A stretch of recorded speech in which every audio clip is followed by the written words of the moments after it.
ఆమెకి చిన్నప్పటి నుంచి కవితలు రాయడానికి చాలా ఎక్కువగా ఇష్టం ఉండేది. అంతేంటి ప్రతి దాంట్లోని కవిత అనేది అనే భావన రాసుకుంటూ పోయేది. ఇప్పుడు ఏంటంటే రవిక గురించి రాసింది అంటే అది రవిక ఎప్పటి ఏనాడు మా అత్తగారి నాటి నుంచి ఉండేవాడు.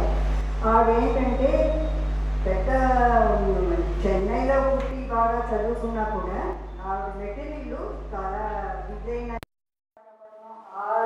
దీంట్లో ఆవిడ మెటీరియల్ అయింది. అక్కడ ఏంటంటే రవిక వేసుకుంటే చాలా పెద్ద పొరపాటు.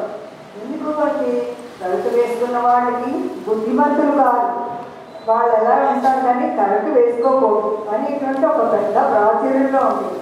కానీ అప్పుడు ఆవిడ రవిక గురించి చెప్పారు, మన శరీరాన్ని కప్పుకుని అటు కప్పుకొని ఇటు కప్పుకొని చేస్తే దాన్ని ప్రతి ఆడవాళ్ళు చూస్తారు, మగవాళ్ళు చూస్తారు, దాని గురించి ఎక్కువగా ఊహించుకున్న వాళ్ళు కూడా ఉంటారు.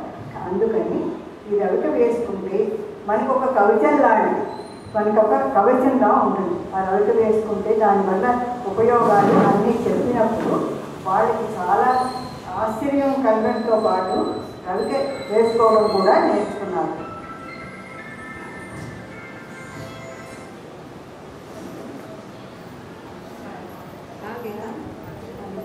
అందరికీ నేను ఇందులో ఏమైనా తప్పులు మాట్లాడితే నాకు క్షమించాలని కోరుతున్నాను. ఇదంతా పెద్ద పెద్ద కవులు, మీతో స్టార్ట్ కాదు, అందుకని కవులు కవియత్రులు అందరూ క్షమించండి.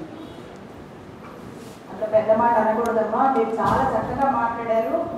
మేమందరం పుట్టక ముందు నుంచే మీరు ఒక మంచి ఉద్యోగం చేశారు, ఒక ఎంప్లాయీగా మీరు మీ అనుభవాన్ని మాతో చెప్పాలి తప్ప క్షమాగారు. మీ ప్రోత్సాహమే మీ అమ్మాయితో కవిత్వం రాయించిందని నేను అనుకుంటాను. ఇప్పుడు అలాగే ఇప్పుడు పుస్తకాన్ని ఆవిష్కరించిన శీలా సుభద్ర గారు